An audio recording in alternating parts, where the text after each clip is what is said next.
Nuestra historia comienza con un joven sumergido en sus pensamientos. Mientras entre dientes, decía que siempre fue un corredor extremadamente lento. Una joven con aspecto deteriorado, llamada Sogwa, le decía que acababa de decir, su joven maestro. Y su joven maestro le responde que era un corredor lento, no importaba cuánto practicaba, nunca mejoró en ello. Su sirvienta le responde que está consciente de eso. Pero él le dice que no tiene idea de lo inimaginablemente lento que era. Desde que era joven siempre ha obtenido el último lugar en correr. También fue acosado mucho por eso, lo acosaban y luego huían. Pero de todos modos siempre terminaba persiguiéndolos. Probablemente pensaban que no sería capaz de alcanzarlos. Pero siempre terminaba alcanzándolos a todos y les terminaba dando una paliza. Sogwa le pregunta cómo fue capaz de alcanzarlos. A lo que su joven maestro con una mirada nostálgica le decía que nunca se rindió. No se había rendido incluso cuando sintió que su corazón iba a detenerse. Sogwa sangraba gravemente. Pero él le decía que no se rendiría esta vez tampoco. Mientras ella se recargaba lentamente en su hombro, él la abrazaba fuertemente mostrando una actitud calmada. Ella le decía a su joven maestro que era tan maduro, con una sonrisa, pero con ojos cansados. Mientras él, tratando de reconfortarla, le decía que se negaba a dejarse atrapar fácilmente por esos asesinos y lucharía hasta el final. Mientras ella riendo le decía que era débil, pero todavía le gustaba escuchar eso. Mordiendo sus labios y aguantando las ganas de llorar, le decía que huiría de nuevo aunque lo atrapen. Y se aseguraría de tomarse las medicinas que le diga y cuidaría de su cuerpo y viviría hasta los 100 años. Mientras ella, ya sin fuerzas, le decía que se asegurara de cumplir con su palabra. A lo que él le responde que así será, así que puede dormir bien, mientras ella cierra los ojos para siempre, recargada en sus hombros. Arriba del sótano de donde se encontraban, se escuchan gritos de los asesinos, diciendo que no dejen pasar por alto ningún punto. Mientras decían que uno de ellos estaba herido, así que no podrían ir muy lejos. Mientras el joven maestro pensaba que eran muy rápidos y rápidamente cubría el cuerpo de Sogwa con su túnica. Mientras que le prometía que volvería por ella asegurándole que recibiría un funeral apropiado para ella. Mientras corría con todas sus fuerzas se repetía a sí mismo que no se entregaría, porque se lo había prometido a Sogwa. La lucha contra el cáncer había sido muy larga y dolorosa. Al final había pensado que por fin podría descansar. Pero en lugar de eso se había reencarnado en una familia del Murin de la que había leído hace 14 años. Lo que fue una suerte es que en la familia que había reencarnado era uno de los 7 grandes clanes. El clan Bak, establecido por el legendario artista marcial, Espada Inmortal Divina. Pero había un problema, el cuerpo en el que había reencarnado nació con un bloqueo de ki. Era un defecto inaceptable como línea de sangre directa del clan de artes marciales, gracias a eso había dejado el clan al cumplir los 12 años. Y se había quedado en un lugar lejano esperando su muerte. Pero tenía a Sogwa para hacerle compañía. Sentía que no estaría nada mal vivir una vida tranquila y pacífica como esa. Eso pensaba hasta que lo empujaron hasta el borde de la muerte. Regresando hasta ahora donde se encontraba corriendo por su vida. Llegando hasta el final del camino, en donde se encontraba una inmensa pared, pensando si así es como terminará. Una espada oxidada encajada en el piso era todo lo que había. Mientras que con una cara de decepción, pensaba que probablemente ni siquiera pueda cortar un rábano con eso. Pero suponía que eso sería mejor que nada, mientras pensaba que era más pesada de lo que esperaba. Mientras detrás de él le gritaban que por fin lo habían encontrado, lo que lo tomó por sorpresa. Un grupo de asesinos vestidos de negro se encontraban detrás de él, donde al parecer su líder, con cabello rojizo y una gran cicatriz en el rostro. Le decía que corría como una pequeña rata para alguien que según es discípulo de un renombrado clan. A lo que el prota le responde que habla con arrogancia a pesar de su inferioridad. ¿Y cómo se atrevía a ponerle una espada a alguien del clan Beak? Y si revelaba su identidad y suplicaba perdón tendría una oportunidad de ser perdonado. A lo que su atacante le decía que seguía siendo audaz a pesar de su fragilidad. Mientras revelaba su identidad y decía que era Yeok Pyo. Mientras el prota le preguntaba si estaba tras su vida. Yeok-pyo le dice que es bastante inteligente y que tiene que servir su cabeza a su señor. Mientras que el prota, sosteniendo su espada para luchar, le dice con voz amenazante que le cortaría esa lengua de serpiente que tiene. En respuesta, Yeok-pyo le responde que es más valiente de lo que dicen los rumores y lo dejará dar el primer golpe. Pero el prota, nervioso, empieza a temblar y a pensar si en verdad puede hacerlo. Solo tenía técnicas de espada que eran básicamente jugar a fingir. Pero una extraña voz lo interrumpe diciendo que así no es como debe sostener una espada, y un espíritu se pone a su lado. Y procede a regañarlo diciendo que es un descendiente tan débil y imprudente. Mientras el prota, sorprendido y asustado, se pregunta si acaso no es un fantasma. Yeok-pyo, extrañado, le pregunta al prota qué demonios estaba haciendo ahora. Y el prota, exaltado, le dice que si acaso no ve esa cosa que acaba de aparecer. A lo que Yeok-pyo le responde que debe haberse vuelto loco del miedo. El prota, impactado, piensa si en serio no puede verlo. Tal vez es un fantasma de un antepasado, entonces el más allá es real. Pensaba que entonces pronto se reuniría con Sogwa. Yeok-pyo lo interrumpe en sus pensamientos diciéndole que lo ha juzgado mal y simplemente lo matará. El prota, mirando cómo Yeok imbuía su espada en ki, pensaba que era más fuerte de lo que creía.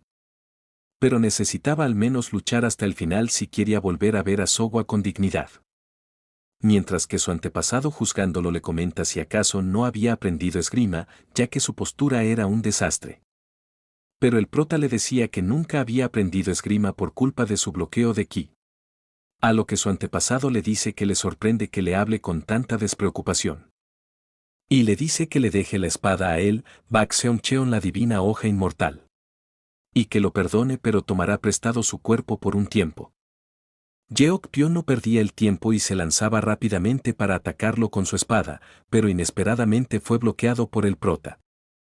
Mientras este le decía que un asesino no se puede atrever a poner una cuchilla en un artista marcial. Yeok-pyo, frustrado, se pregunta cómo fue posible que haya bloqueado su espada. Mientras el prota contraatacaba, haciendo que Yeok-pyo retrocediera. Con una mirada decidida, el prota les dice que les mostrará el verdadero poder, pero será a costa de sus vidas. Ahora les mostrará el significado de la verdadera fuerza, la séptima forma de la hoja del cielo y la tierra. El prota sentía cómo su cuerpo se movía por sí solo, mientras pensaba que las últimas tres formas de la técnica de la hoja del cielo y la tierra se habían perdido, y solo quedaba la sexta forma. Su antepasado, controlando su cuerpo, le gritaba a los asesinos que se arrepentirán. Mientras ejecutaba la séptima forma de la hoja del cielo y la tierra, rompe lunas con una mano. El prota piensa que realmente el fantasma podría ser la hoja divina inmortal. En el piso yacían los cuerpos de los asesinos sin vida, mientras que el antepasado le pregunta al prota si acaso había visto eso. Su antepasado se acerca al prota, que se encontraba tirado en el piso ensangrentado, preguntándole nuevamente si acaso no había visto lo que hizo. A lo que nuestro prota, que muy apenas podía hablar, le decía que a qué se refería, y su antepasado le decía que por supuesto a la cuchilla inmortal del cielo y la tierra.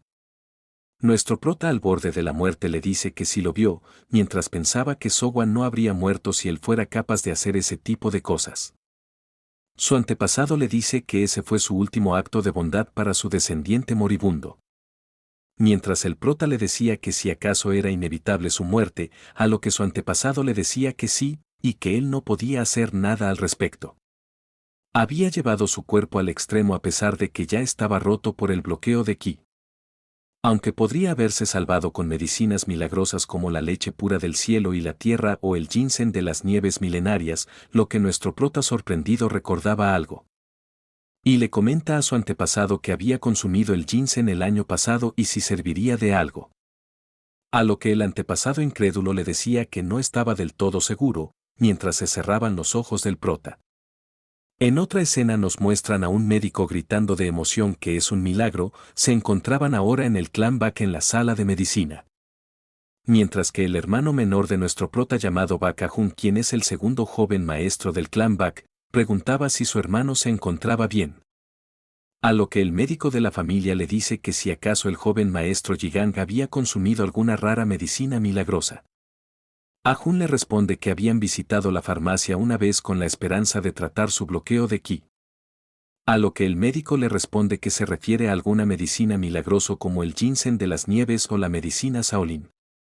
Lo que hace que Ah-Jun se quede pensando.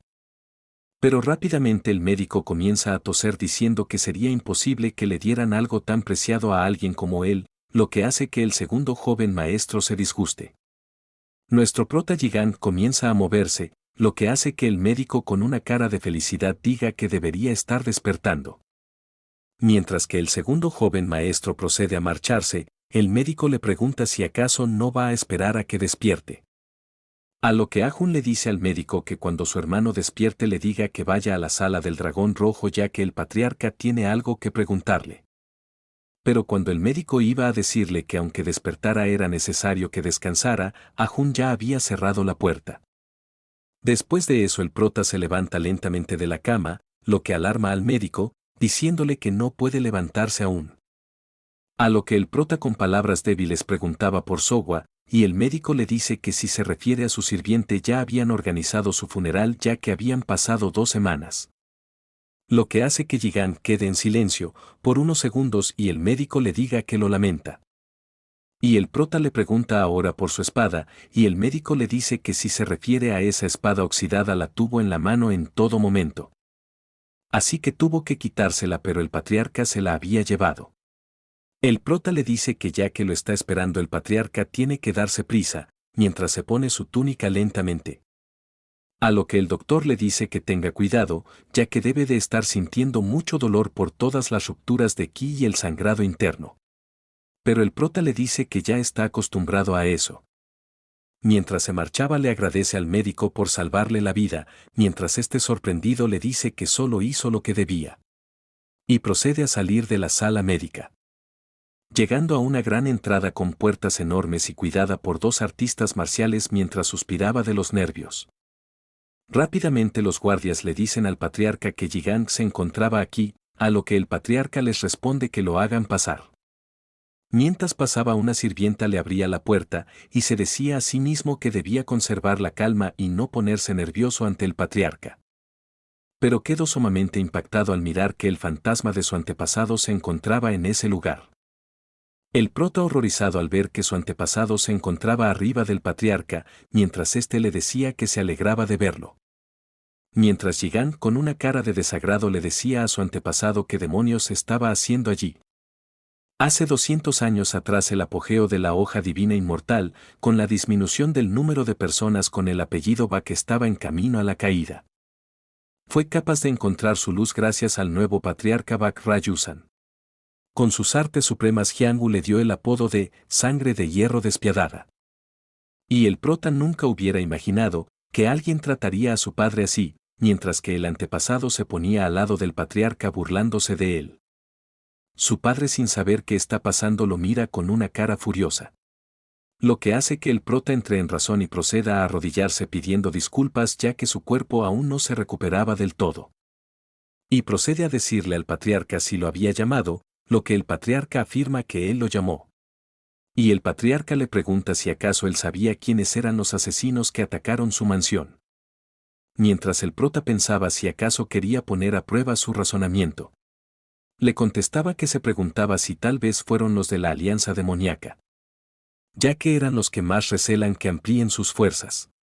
Lo que deja al patriarca pensando, pero Jigan dice que aún así también piensa que lo más probable era que no hayan sido ellos. Habían ocultado sus artes marciales pero no eran de la alianza demoníaca. Ya que si estuvieran en su sano juicio no se atreverían a ponerle una mano encima al clan Bak. Incluso si desenvainaban sus espadas por locura no habrían ido a por el quien ni siquiera es el joven líder. A lo que el patriarca le dice que al parecer ha cambiado un poco pero aún así le dice que no tiene alguna conclusión. A lo que Gigant le responde que no la tiene. El patriarca con palabras fuertes le dice que todos menos él habían muerto, y si acaso no se avergonzaba como descendiente del clan Bak. A lo que el prota le dice que él está feliz de estar vivo. Mientras los demás miembros del clan lo miraban como una desgracia. Pero Gigant con palabras sólidas decía que necesita estar vivo para vengar a los muertos. Lo que hace que el patriarca tenga una pequeña sonrisa. Mientras le dice que venga así a él, lo que nuestro prota sin creerlo le dice que a qué se refiere, y el patriarca le dice que si acaso no ha escuchado y que suba hacia donde está él. El prota algo temeroso comienza a subir a donde se encuentra el patriarca. Y cuando se encuentra enfrente, el patriarca le dice cómo fue capaz de eliminar a esos asesinos, ya que los rastros de espada que habían dejado en sus cuerpos eran definitivamente de la espada del cielo y la tierra. Nuestro prota dudando, pensaba que no tenía sentido que haya matado a esos asesinos, cuando ni siquiera puede usar la energía interna. Pero incluso si decía la verdad, que el fantasma de la hoja divina había poseído su cuerpo y peleó en su lugar, no había manera alguna que creyera en eso. Así que necesitaba mezclar tanta verdad como sea posible. Espero que les haya gustado el video, por favor no olviden suscribirse y dar me gusta para subir más contenido.